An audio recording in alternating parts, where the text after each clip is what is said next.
Aba, Ginoong Maria, napupuno ka ng grasya, Diyos ay kapiling mo tuwina.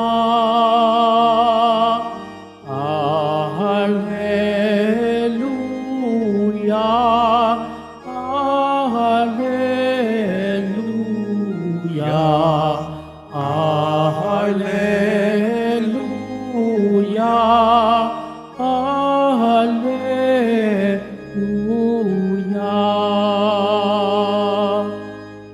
Sumainyo ang Panginoon.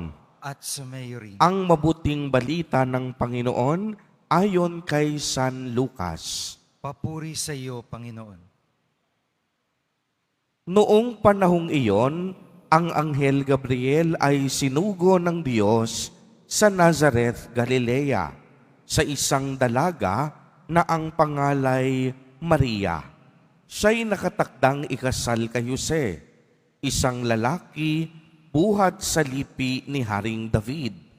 Paglapit ng anghel sa kinaroroonan ng dalaga, binatin niya ito. Matuwa ka, ikaw ay kalugod-lugod sa Diyos. Wika niya, sumasa iyo ang Panginoon. Nagulumihanan si Maria sa ganong pangungusap at inisip niyang mabuti kung ano ang kahulugan noon. Kaya't sinabi sa kanya ng anghel, huwag kang matakot, Maria, sapagkat kinalulugdan ka ng Diyos. Makinig ka, ikaw ay maglilihi at manganganak ng isang lalaki, at siya'y tatawagin mong Jesus. Magiging dakila siya at tatawaging anak ng kataas-taasan. Ibibigay sa kanya ng Panginoong Diyos ang trono ng kaniyang amang si David. Maghahari siya sa angkan ni Jacob magpakailanman, at ang kaniyang paghahari ay walang hanggan. Paanong mangyayari ito, gayong ako'y dalaga? Tanong ni Maria. Sumagot ang anghel, bababa sa iyo ang Espiritu Santo at lililiman ka ng kapangyarihan ng kataas-taasan. Kaya't banal ang ipapanganak mo at tatawaging anak ng Diyos. Natatandaan mo ang iyong kamag-anak na si Elizabeth.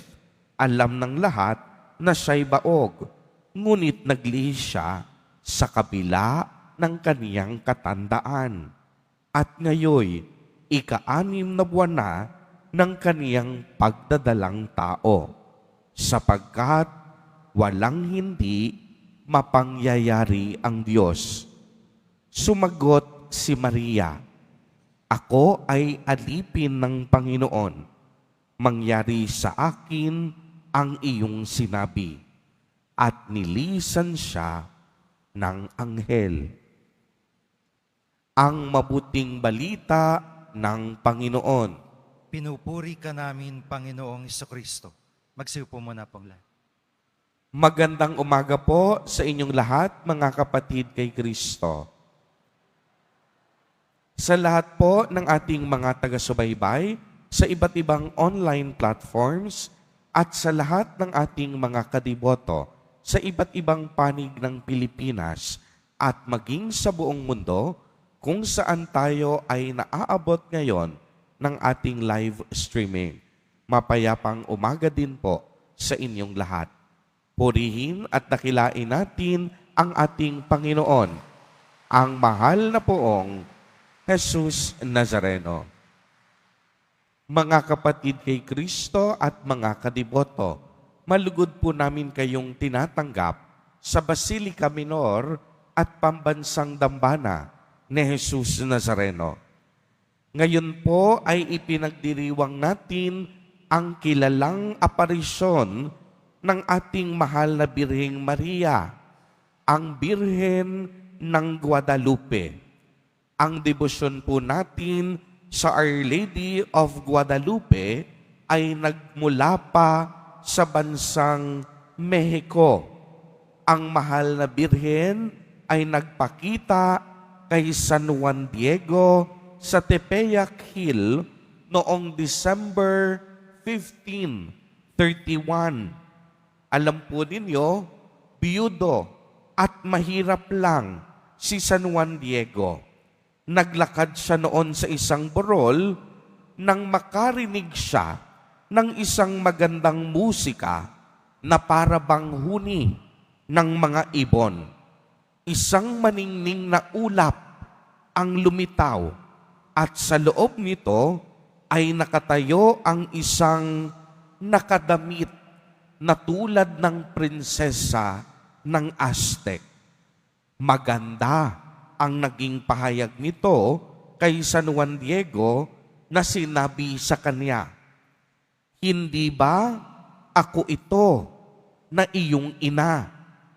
Kinausap siya ng ginang sa kaniyang sariling wika at ipinadala siya sa obispo ng Mexico upang magtayo ng isang kapilya sa lugar kung saan nagpakita ang ginang.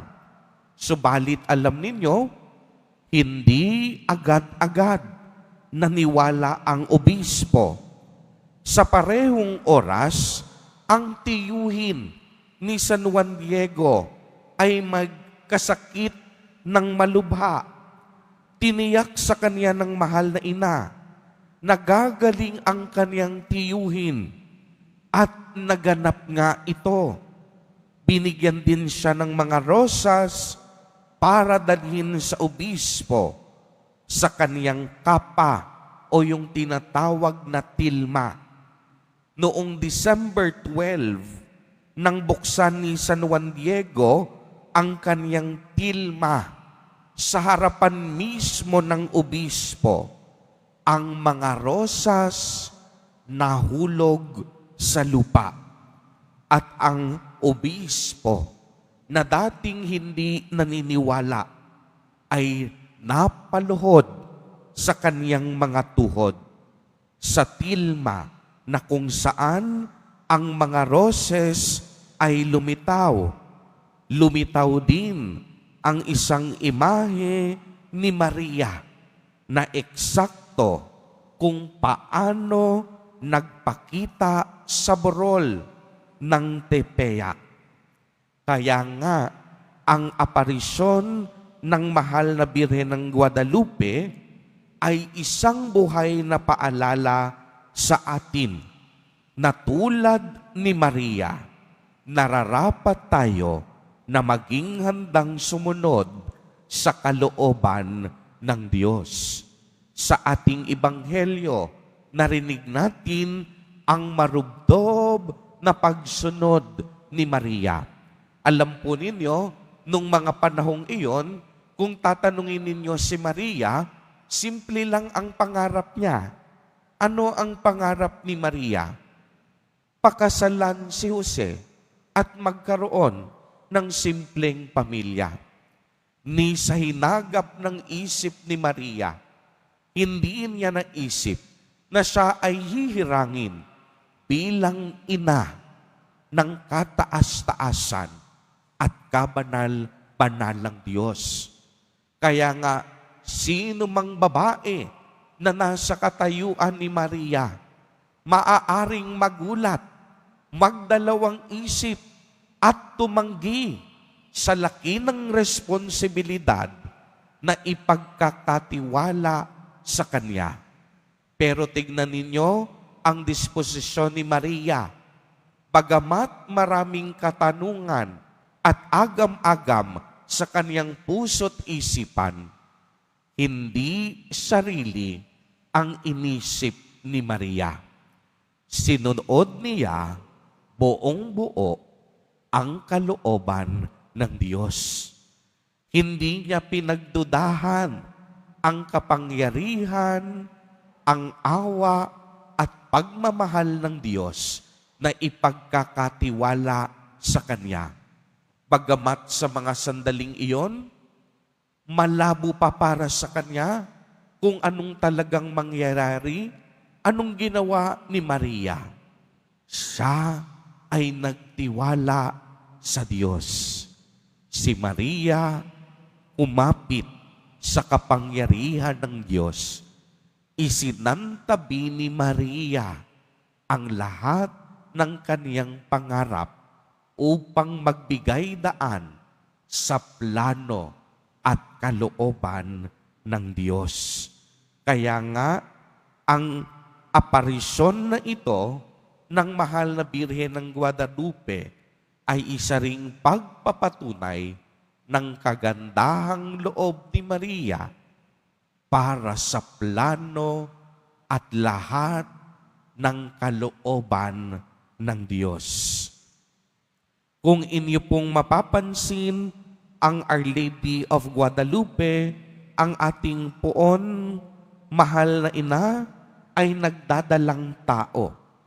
Ito po ay nagpapahiwatig ng katapatan at kababaang loob ni Maria na hindi sundin ang kaniyang sariling kalooban upang maganap ang lahat ng plano ng Diyos at kabilang na dyan ang kaligtasan nating lahat.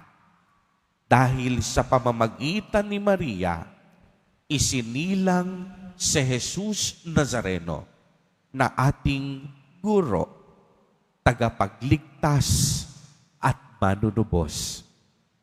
Ngayong panahon ng Adbyento, hinahamon po tayo, lahat tayo magkaroon ng pusong marunong sumunod sa kalooban ng Diyos. Habang tayo ay naghihintay sa panahon ng Kapaskuhan, naway tulad ni Maria, ang mahal na Birhen ng Guadalupe, buksan natin ang ating isip at puso upang maging tapat na tagapagsunod ng ating mahal na poong Jesus Nazareno. Hindi lang isang simpleng deboto, kung hindi isang misyonerong disipulo. Amen. Purihin at dakilain natin ang ating Panginoon, ang mahal na poong Jesus Nazareno.